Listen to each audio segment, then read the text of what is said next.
अस्सलाम वालेकुम, यासीन आपके साथ हाजिर है इस मॉर्निंग ब्रीफिंग में। आज इस हफ्ते का पहला वर्किंग डे मंडे का आज दिन है और डेट है आज 2 नवंबर, इस महीने का पहला वर्किंग डे। कल 1 नवंबर था लेकिन कल संडे का दिन था, पहला दिन आज हम कंसिडर कर रहे हैं।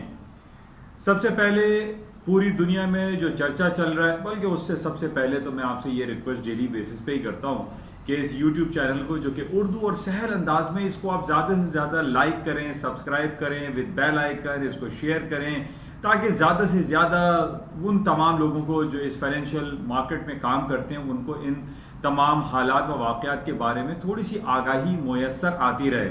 होता ये कि अगर थोड़ा सा भी, अगर हमें उसके अंदर टिप ऑफ द आइसबर्ग, आपको थोड़ी सी भी इंफॉर्मेशन किसी भी हवाले से मिल जाती है तो आप अपने पोर्टफोलियो को बेहतर तौर पर मैनेज कर सकते हैं, आप एक अच्छा डिसीजन ले सकते हैं। आप बाय या सेल की जगह सेल और बाय नहीं कर देते, बल्कि आपको थोड़ी इंफॉर्मेशन मिल जाती है। तो इस हवाले से ये YouTube में आपके साथ रोजाना मुलाकात का सिलसिला जारी है, पिछले 1.5 तकरीबन साल हो गए। तो आपसे गुजारिश है कि इस YouTube चैनल को ज़्यादा से ज़्यादा आप लाइक करें, सब्सक्राइब करें। बहरहाल आज पहला दिन और मार्केट के हवाले से जो सबसे इंपॉर्टेंट इवेंट चल रहा है वो अमेरिका में होने वाले इंतखाबात हैं। कल है 3 नवंबर। अमेरिका में हर 4 साल के बाद इंतखाबात होते हैं, इलेक्शन होते हैं। प्रेसिडेंशियल सिस्टम है इनका, जिसमें house of representative and senate के सीटों के लिए इंतखाबात होते हैं। सीटों पे लोग जो खड़े होते हैं उनको वोट कास्ट किया जाता है, जिसके अंदर हम ये जानते हैं कि 2 पार्टी सिस्टम वहां पे चल रहा है। एक डेमोक्रेट है जिसका निशान डोंकी है और दूसरा है रिपब्लिकन जिसका जो इलेक्शन का जो सिंबल है वो एलिफेंट है। इस वक्त हम ये भी जानते हैं कि एलिफेंट रूल कर रहा है, Republican party. Mister Donald Trump elephant हैं, वो रिपब्लिकन पार्टी से ताल्लुक रखते हैं और बड़े सख्त मुकाबला जारी व सारी है। मुख्तलिफ चैनल से हमें ये खबरें मिल रही हैं कि जनाब जो दोनों जो पार्टिसिपेंट हैं वो बहुत सख्त लड़ रहे हैं और कोशिश में लगे हुए हैं कि ये इंतखाबात वो जीतें, यानी डोनाल्ड ट्रंप साहब जीतें या जो बाइडेन जीतें। बहरहाल ये इसका फैसला कल रात में है पाकिस्तानी वक्त के मुताबिक, यानी 4 तारीख हमारे पाकिस्तान में हो जाएगी। उस वक्त हमें फाइनल डिसीजन मिलेगा कि कौन आइंदा के 4 साल अमेरिका में हुकूमत करेगा। बहरहाल सबसे ज्यादा जो अब तक हमारे पास जो रिपोर्ट्स आ रही हैं उसमें ये कहा जा रहा है कि ट्रंप साहब जीत रहे हैं, लेकिन जो उस ख्याल के हैं जो जो बाइडेन की तरफ के लोग हैं वो ये कहते हैं जो बाइडेन। बहरहाल इसके बारे में कुछ कहना कबल वक्त होगा, लेकिन पूरी दुनिया की जो स्टॉक मार्केट है हम ये देख रहे हैं कि वो इसी के गिर्द घूम रही है। 2 इंपॉर्टेंट इवेंट पूरी दुनिया में इस वक्त गर्दिश में है, एक अमेरिका में होने वाले इलेक्शन और दूसरा है कोविड-19 का दोबारा से सर उठाना। आज हम ये देख रहे हैं कि पूरे यूरोप में, जिसमें स्पेन, बर्तानिया, फ्रांस, जर्मनी, दूसरे कंट्रीज में लॉकडाउन और शटडाउन की सोबतें दोबारा उनको बर्दाश्त करनी पड़ रही हैं। लेकिन हम मुख्तलिफ कंट्रीज में लाइक स्पेन में हम ये देख रहे हैं कि स्पेन वाले इस लॉकडाउन शटडाउन को कबूल करने को तैयार नहीं। कल हमारे पास ये रिपोर्ट थी कि बहुत सारे इलाकों में वहां प्रोटेस्ट भी हुआ है, पुलिस ने फायरिंग भी की है, लाठी चार्ज भी की है और लोगों को इनडोर रहने को कहा जा रहा है। लेकिन हम ये पिछले 8-9 महीने से ये सिलसिला हो चुका है और लोग अब इसको एक साजिशी उनसर के तौर पर इस्तेमाल कर रहे हैं, गिरदान रहे हैं कि जनाब ये कोरोना वायरस कुछ भी नहीं। कुछ लोग कहते हैं कि इसमें कुछ हकीकतें मौजूद हैं, कुछ कहते हैं इसमें कोई हकीकत नहीं है। कहीं ना कहीं इसमें कॉन्स्पिरेसी फैक्टर हमें दिखाई देता है। बहरहाल इसके बारे में अभी भी हम कुछ नहीं कह सकते कि वाकई में ये कोरोना वायरस पेंडेमिक जो कि वुहान सिटी चाइना से शुरू हुआ या इटली से शुरू हुआ, इसके बारे में इबहम पाया जाता है और लोग इसमें तज़ब्ज़ब का शिकार हैं और शशोपंज में हैं कि आखिर ये कोरोना वायरस या कोविड-19 का सिलसिला है क्या। बहरहाल जैसे कि हमने तारीख में ये देखा है कि जब भी कोई बहुत बड़ी कॉन्स्पिरेसी होती है, कोई बहुत बड़ा अटैक होता है, कोई बहुत बड़े इवेंट होता है, तो इसकी असल हकीकत हमें चंद सालों के बाद ही पता चलती है। इसके बारे में बहुत सारी किताबें भी हमारे सामने मौजूद हैं। एक किताब जॉन हॉपकिंस की है जिसमें उन्होंने इकोनॉमिक हिटमैन के हवाले से 40 साल के बाद जो किताब लिखी और ये कहा कि हमें जिस तरीके से जो ऑर्डर्स मिलते थे वो उन्होंने हकीकतें बयान की। इसी तरीके से हमारे पास 9/11 का इवेंट है, फ़ारेनहाइट के नाम से एक किताब, एक मूवी भी बनाई गई जिसमें ये बताया गया कि जनाब जो वर्ल्ड ट्रेड सेंटर पे या पेंसिल्वानिया पे जो अटैक्स हुए, जो वर्ल्ड ट्रेड सेंटर को तबाह किया गया, इसके पीछे कहानी कुछ और थी और इसमें अमेरिका के लोग ही शामिल थे। बहरहाल इसके बारे में भी हम ये कह सकते हैं कि कोविड-19 में जो कॉन्स्पिरेसी फैक्टर लाई कर रहा है, ये आफ्टर सम चंद सालों के बाद ही हमें पता चलेगा कि ये असल हकीकत है क्या। बहरहाल अभी तक हमारे पास जो आज तक की ताज़ा तरीन रिपोर्ट है उसमें बरतानिया, यूरोप के बहुत सारे ममालिक में कोविड-19 के हवाले से लॉकडाउन और शटडाउन इख्तियार किया जा रहा है। अच्छा, अब लेकिन apart from these all happenings हम ये देख रहे हैं कि लॉकडाउन शटडाउन अगर हो रहा है या कोविड-19 के केसेस में इजाफा हो रहा है तो इसका अल्टीमेटली स्टॉक मार्केट पे नेगेटिव इफेक्ट पड़ना चाहिए था, स्टॉक को क्रैश कर जाना चाहिए था। जिस तरीके से 8 से 9 महीने पहले हमने देखा कि पूरी दुनिया की स्टॉक मार्केट तकरीबन 30 to 40% डिक्लाइन कर गई थी, लेकिन आज हम ये देख रहे हैं कि मामला कुछ बरक्स है। तमाम स्टॉक मार्केटें अपने हाई नोट्स पे चल रही हैं, पॉजिटिव टेरिटरी में चल रही हैं। हालांकि दूसरी तरफ हमारे पास ये खबर भी नहीं आई जिसकी हम बड़े इंतजार कर रहे थे कि अमेरिका में कोविड-19 के बेसिस पे दोबारा एक $2 ट्रिलियन के इकोनॉमिक स्टिमुलस पैकेज का अनाउंसमेंट होगा।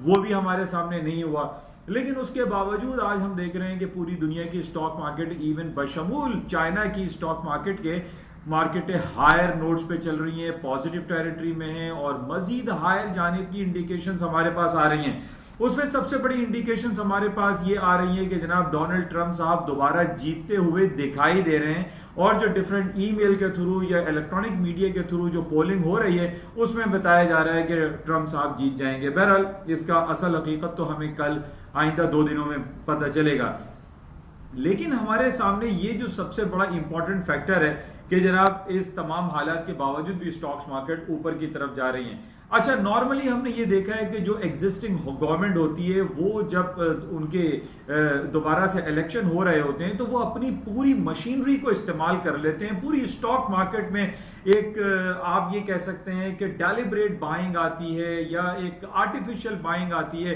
और अपने तमाम मशीनरी को, अपने तमाम इन्वेस्टर्स को ये कहा जाता है कि स्टॉक मार्केट को बाय करो। आज हम यही देख रहे हैं कि स्टॉक मार्केट के ऊपर आने की वजह सिर्फ और सिर्फ ये सेंटीमेंट क्रिएट करना है कि जनाब everything is okay, all is well, और जनाब स्टॉक मार्केटें अपने ही लोग जो गवर्नमेंट से रिलेटेड होंगे या गवर्नमेंट के इन्वेस्टर होंगे या पर्सनल इन्वेस्टर्स होंगे या ट्रंप के जो हल्का अहबाब होगा वो स्टॉक मार्केट को डेलिबरेटली आर्टिफिशियली ऊपर लाने की कोशिश करेगा आज और कल, यानी 3 नवंबर को।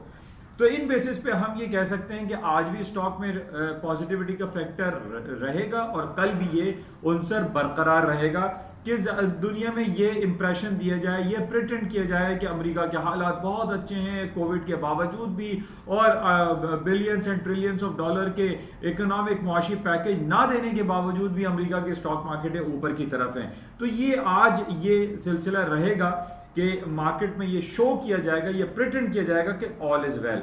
तो इस वजह से आज हम देख रहे हैं कि यूरोप की, अमेरिका की जितने भी फ्यूचर्स हैं वो सब ट्रेड हो रहे हैं इन ग्रीन टेरिटरी में।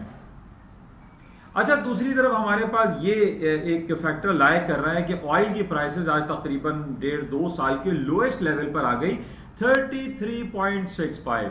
मैं आपसे बड़े अरसे से ये बयान करता चला रहा हूं कि सऊदी अरब और इसराइल के मामला जो चल रहा है, सऊदी अरब जब तक अब्राहम एकॉर्ड पर दस्तखत नहीं कर देता उस वक्त तक तेल की कीमतें ऊपर नहीं जाएंगी, क्योंकि सऊदी अरब के ऊपर प्रेशर बहुत ज्यादा है कि वो इसराइल की इंटेग्रिटी को, इसराइल को एज अ मुल्क तस्लीम करे।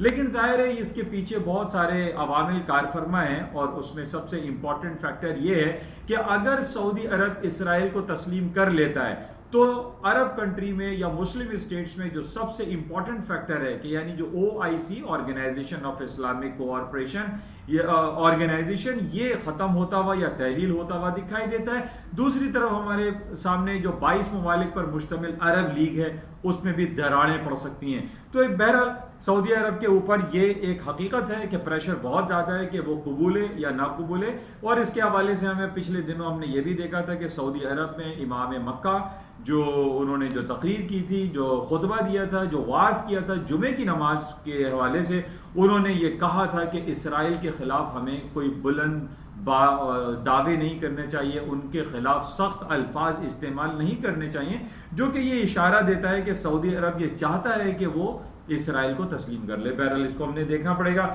इसके अलावा जो दूसरा फैक्टर है ऑयल के आज नीचे आने की जो वजह है वो सिर्फ और सिर्फ हम ये कह सकते हैं कि पूरी दुनिया में जो कोविड-19 के हवाले से लॉकडाउन शटडाउन दोबारा से आने वाला है या आ रहा है, उस बेसिस भी ये कहा जा रहा है कि पूरी दुनिया का इकोनॉमिक पहिया जाम हो जाएगा, गाड़ियां नहीं चलेंगी, एरोप्लेन नहीं चलेंगे, ट्रक और बसें नहीं चलेंगी। तो जाहिर है जब ये तमाम पहिया जाम हो जाएगा तो पेट्रोल की डिमांड में कमी आ जाएगी और इन्वेंट्रीज में इजाफा होगा। इसी बेसिस पे आज हम देख रहे हैं कि तकरीबन 1.5 से 2 साल के लोएस्ट लेवल पर क्रूड ऑयल की मार्केटें आ चुकी हैं। लेकिन बहरहाल ये इंपॉर्टेंट फैक्टर हैं दोनों जो मैंने आपसे बयान किए। अच्छा, इसके अलावा बहरहाल ये जो बाइडेन के हवाले से और ट्रंप का जो सिलसिला है वो आज हम रात में देखेंगे। अच्छा, इन तमाम खबरों से पहले एक बड़ा इंपॉर्टेंट जो सानिया हुआ है 2 दिन कबल टर्की में, जो वहां पर एक अर्थक्वेक आया, जलजला आया और उसमें तकरीबन कहा जा रहा है कि 50 से ज्यादा लोग इस वक्त हलाक हो चुके हैं और हजारों के हिसाब से जख्मी हैं। तो ये हमारी दिली हमदर्दियां टर्की के साथ हैं और हमारी दुआ है कि तमाम मामलात और सब पर अल्लाह का रहम हो। तो ये इंपॉर्टेंट है। और जो इमैनुअल मैक्रोन के हवाले से जो बातें चल रही हैं कि जनाब उनके खिलाफ इस्लामिक वर्ल्ड में बहुत ज़्यादा प्रोटेस्ट हो रहा है, और हमने ये देखा कि फ्रांस की फ्रांस में बनाई जाने वाली तमाम अशिया का इस्लामिक वर्ल्ड ज़बरदस्त तरीके से बाइकआउट कर रहे हैं। और ये कहा जा रहा है कि जनाब अगर उन्होंने हुजूर सल्लल्लाहु अलैहि वसल्लम के खिलाफ दिए गए बयानात और कार्टून के हवाले से माफी नहीं मांगी तो होलोकॉस्ट के हवाले से बहुत ज्यादा बातें शुरू हो जाएंगी और सारी प्रोडक्ट जितनी भी हैं फ्रांस की उनका मुस्तकिल बायकॉट रखा जाएगा। तो बहरहाल इसको हम देखते हैं कि क्या सिलसिला रहता है। अच्छा, इसके अलावा गोल्ड एंड सिल्वर आप देख रहे हैं कि जिस तरीके से मैं काफी अरसे से आपसे ये बयान कर रहा हूं कि गोल्ड एंड सिल्वर की मार्केटों में ऊपर की तेजी ही दिखाई देती है, और उसकी वजह सिर्फ यही है कि जिस तरीके से हमारे सामने ये पिछले दिनों बात हो रही थी कि $2 ट्रिलियन के इकोनॉमिक स्टिमुलस पैकेज पास हो जाएगा और अमेरिका नए नए नोट छापेगा, चीप मनी छापेगा और डॉलर की कदर कीमत में कमी वाक़ई हो जाएगी। लेकिन हम ये देख रहे हैं चूंकि अमेरिका ने डॉलर्स को नहीं छापा, इकोनॉमिक स्टिमुलस पैकेज अनाउंस नहीं किया, इसकी वजह से डॉलर की कीमतों में इजाफा हुआ, डॉलर की डीबेसमेंट नहीं हुई, बल्कि डॉलर गोल्ड के मुकाबले में और दूसरी तमाम यूरो और स्टर्लिंग के मुकाबले में हायर साइड पे जा रहा है, ऊपर की तरफ जा रहा है। और उसकी वजह सिर्फ यही है कि इकोनॉमिक स्टिमुलस पैकेज अनाउंस होने के हवाले से नोटें नहीं छापी गई, और इन्हीं बेसिस पे हम देख रहे हैं कि गोल्ड और सिल्वर की कीमतें भी निस्बतन हायर नोट्स पर हैं, ऊपर की तरफ हैं। जैसे मैंने टेक्निकली आपको 1840 का बड़ा इंपॉर्टेंट लेवल दिया था गोल्ड का, आज भी हम देख रहे हैं कि 1885 या 1890 के ऊपर इस वक्त गोल्ड की कीमतें चल रही हैं, और इसमें पोटेंशियल एग्जिस्ट करता है कि गोल्ड की कीमतें ऊपर की तरफ, सिल्वर की कीमतें ऊपर की तरफ, इवन पैलेडियम और प्लाटिनम भी ऊपर की जानिब जा सकते हैं, पोटेंशियल एग्जिस्ट करता है। और उसके पोटेंशियल एग्जिस्ट करने की वजह हमारी स्टॉक मार्केट का प्लस होना भी है। जैसा मैंने पहले भी आपसे बयान किया था कि हमारे और हाथों में, आपके हाथों में जो मोबाइल फोन है या कंप्यूटर है, जो लैपटॉप्स हैं, ये इन तमाम में जो इस्तेमाल होने वाली धात हैं वो gold, silver, palladium, platinum, copper, aluminium, ये तमाम चीजें शामिल हैं। और इन बेसिस पे जब स्टॉक मार्केट ऊपर जाती हैं, स्क्रिप्ट ऊपर जाते हैं, तो अल्टीमेटली इन तमाम मेटल आइटम की कीमतों में भी इजाफा होता है। बहरहाल आज हमारे पास सुबह अर्ली मॉर्निंग जो चाइना की जो मैन्युफैक्चरिंग के हवाले से रिपोर्ट थी वो भी बड़ी अच्छी आई, जिसकी वजह से आज हमारे सामने चाइनीज स्टॉक्स भी पॉजिटिव में हैं।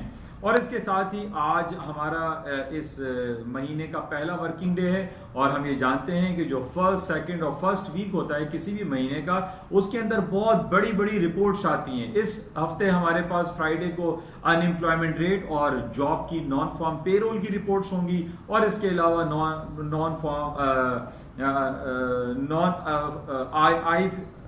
ISM मैन्युफैक्चरिंग इंडेक्स का जो रिपोर्ट्स हमारे पास आती हैं, तो इस किस्म की बेशुमार अभी रिपोर्ट्स हमारे पास आना शुरू हो जाएंगी। आज यकुम है और इसमें भी आज शाम में कुछ रिपोर्ट्स होंगी, उसको भी हम देखेंगे। इसके अलावा कुछ अर्निंग सीजन भी चल रहा है, उसको भी आज हम चेक करेंगे कि क्या खबरें रहती हैं और कौन सी अर्निंग बड़ी रिपोर्ट आने वाली है। अच्छा, सबसे इंपॉर्टेंट जो पिछले एक हफ्ते से मैं आपसे बयान करता चला रहा हूं कि दुनिया की सबसे बड़ी कंपनी बनने जा रही है ANT ग्रुप, जो कि Alibaba.com के मालिक मिस्टर जैक मा, जिन्होंने हांगकांग और शंघाई में इसको बैक वक्त वो लॉन्च कर रहे हैं। उसके IPOs आज या कल में, उसके 1-2 दिन में उसके IPOs लॉन्च हो जाएंगे, और ये कहा जा रहा है कि इंसानी तारीख और दुनिया की तारीख का सबसे बड़ा IPO लॉन्च होगा ANT ग्रुप का, और इसकी मार्केट कैपिटलाइजेशन $3 ट्रिलियन को हिट कर जाएगी। तो ये बहुत बड़ी कंपनी बनने जा रही है। इस वक्त हम ये देख रहे हैं कि दुनिया में एग्जिस्टिंग जो एक प्राइवेट कंपनी है वो एप्पल कंपनी है, और इसके अलावा और जो दूसरी कंपनी जो कि स्टेट ओन्ड कंपनी कहलाती है, दैट इज सऊदी अरामको। इन दोनों कंपनीज को हम सिर्फ एप्पल को कंसिडर करेंगे क्योंकि स्टेट ओन कंपनी है सऊदी अरामको, उसका हम ANT ग्रुप से कंपैरिजन नहीं कर सकते क्योंकि वो स्टेट ओन है। तो इस हवाले से हम ये कह सकते हैं कि ANT ग्रुप एप्पल को बीट करने के लिए जा रही है। इस तरीके से पहले भी मैंने जैसे आपसे कहा था कि ये नवंबर का महीना शुरू हो गया है, और इस नवंबर में बड़ी बड़ी रिपोर्टें हमारे सामने आने वाली हैं। कल हमारे पास सबसे बड़ा इवेंट है अमेरिका में होने वाले इंतखाबात। इसके बाद हमारे पास आएगा 11 नवंबर, जिसमें ह्यूज शॉपिंग फेस्टिवल ऑर्गेनाइज करते हैं मिस्टर जैक मा की कंपनी Alibaba.com, जो कि पिछले साल हमें याद है कि $30 बिलियन जो कि 2018 का था, वो उसने ब्रेक किया 2019 में, और $38 बिलियन की शॉपिंग कर दी within single one day 24 hours में। तो कोई बईद नहीं कि इस दफा जबकि कोविड-19 हमारे सामने चल रहा है और हम उसके साथ जिंदगी गुजार रहे हैं, इस बार इस जो डेट आएगी 11/11 को, जिसको सिंगल्स डे कहा जाता है, इसमें बहुत कभी इम्कानात हैं कि पिछले साल के $38 बिलियन के रिकॉर्ड को Alibaba.com बीट कर देगा, तोड़ देगा, ब्रेक कर देगा। बहरहाल इसको देखेंगे। यह हमारे पास सारी पॉजिटिव खबरें। इसके बाद हमारे पास दिन आने वाला है 23 या 24 नवंबर को, थैंक्स गिविंग डे हॉलिडे, जिसमें अमेरिका में भरपूर शॉपिंग्स होती हैं। इसमें भी शॉपिंग का सीजन रहेगा। ये 11/11 में शॉपिंग है। कल हमारे पास इंतखाबात हैं और बेताशा खबरें हमारे पास भरपूर ये महीना रहेगा, और इसमें हम समझते हैं कि पूरी दुनिया अमन और शांति की तरफ गामजन है। इस बेसिस पे स्टॉक मार्केट में मजीद पोटेंशियल एग्जिस्ट करता है। अपार्ट फ्रॉम दिस के जनाब कोविड-19 का गाना सब गा रहे हैं कि जनाब कोविड आ रहा है, सेकंड वेव, थर्ड वेव आ रही है, लेकिन हम ये देख रहे हैं कि इसका नेगेटिव इंपैक्ट स्टॉक मार्केट में नहीं पड़ रहा है। तो बहरहाल इसको हम चेक करेंगे। ओवरऑल हमारे पास सिनेरियो पॉजिटिव है, ग्रीन है, अच्छी है, और हम इंडिकेट करते हैं कि स्टॉक में मजीद तेजी आएगी। दूसरी तरफ आज कराची स्टॉक एक्सचेंज की हम बात करते हैं। कराची स्टॉक एक्सचेंज आज 1000 पॉइंट माइनस है। पिछले फ्राइडे को 12 रबीउल की छुट्टी थी। हमारे पास थर्सडे लास्ट वर्किंग था, उसमें भी तकरीबन 1500 पॉइंट माइनस हो गई थी मार्केट। और पाकिस्तान की स्टॉक मार्केट के गिरने की वजह हम ये कह सकते हैं कि इस जो कोविड-19 का सिलसिला है और बहुत सख्त इस पे अमल दरामद इमरान खान साहब की हुकूमत कर रही है, इस बेसिस पे हम कह सकते हैं कि जनाब कोविड-19 के फियर फैक्टर की वजह से कराची स्टॉक एक्सचेंज आज फिर 1000 पॉइंट माइनस है। लेकिन जो दूसरी बात हमें नजर आ रही है कराची स्टॉक एक्सचेंज के गिरने की, उसकी वजह हम ये कह सकते हैं कि इमरान खान साहब की हुकूमत बिल्कुल फेलियर की तरफ जा रही है। जिस तरीके से पूरे पाकिस्तान में महंगाई का बहुत बुरा हाल है, पूरी दुनिया में हम देख रहे हैं कि ऑयल की कीमतें $33 तक पहुंच गई हैं, और हमारे यहाँ एक लॉलीपॉप दिया गया है, ₹1 1.57 रुपीस का पेट्रोल में कमी की गई है। ये हमारे लिए शर्म का मुकाम है कि पूरी दुनिया में पेट्रोल की कीमतें कम हो रही है, कोविड-19 की वजह से पहिया जाम है, लेकिन हमें सिर्फ ₹1.57 का लॉलीपॉप दिया गया है हुकूमत इमरान खान की तरफ से। और दूसरी वजह जो नेग्लिजेंस है कि जनाब हमारे यहाँ इतनी बदतरीन तरीके से महंगाई का जो आलम है, उस बेसिस पे हुकूमत, जो गवर्नमेंट की हुकूमत है, वो फेलियर की तरफ जा रही है, जिसकी वजह से आज हम ये कह सकते हैं स्टॉक मार्केट है फिर दोबारा डाउन साइड पे हैं। हमें ये मालूम है कि आज से 2.5 साल पहले, 3 साल पहले इमरान खान साहब अगर जीते, उनके पास एक पॉइंट था कि जनाब पुरानी जो गवर्नमेंट थी वो करप्ट थी, उसमें करप्शन बहुत ज्यादा था। लेकिन सवाल यहां यह पैदा हो रहा है कि इमरान खान साहब की हुकूमत को आज 2.5 साल हो चुका है, लेकिन पाकिस्तान में जिस तरीके से महंगाई और करप्शन का राज चल रहा है, इसके खिलाफ लोग आवाजें उठा रहे हैं, लोग नाला हैं, परेशान हैं। आज तकरीबन 3 महीने कराची में बारिशों को खत्म हुए हो गए, लेकिन आज भी जा बजा हमारे यहाँ सड़कें टूटी हुई हैं, गटर नाले बह रहे हैं, बिजली नहीं आ रही है, गैस नहीं आ रही है, जिसकी वजह से ये गवर्नमेंट का फेलियर है। और इस फेलियर की वजह से हम ये देख रहे हैं कि आज Karachi stock exchange 1000 point minus खड़ी हुई है। हमारी ये दुआ है, इस्तिदा है हुकूमत वक्त से कि वो इन तमाम मामलात को सीरियसली देखे और जो इस पर अमल दरामद नहीं कर रहा है उसके खिलाफ सख्त एक्शन लें, ताकि हमारी इकोनॉमिक हालात बेहतर हो सकें। कराची में अगर सड़कें टूटी फूटी होंगी, पानी गटर नाले बह रहे होंगे, तो हमारा जो एक इंफ्रास्ट्रक्चर है, जो हमारा इकोनॉमिक जोन है, वो निगेटिविटी की तरफ चला जाएगा और जा रहा है। इसी वजह से आज स्टॉक मार्केट माइनस है। बहरहाल ये कुछ बातें थी जो आपके साथ शेयर की गई। उम्मीद है कि आपको कुछ ना कुछ इससे इस्तेफादा जरूर हासिल होता होगा। जाते हुए आपसे गुजारिश कि इस YouTube चैनल को आप लाइक करें, सब्सक्राइब करें और शेयर करें। Thank you. खुदा हाफिज।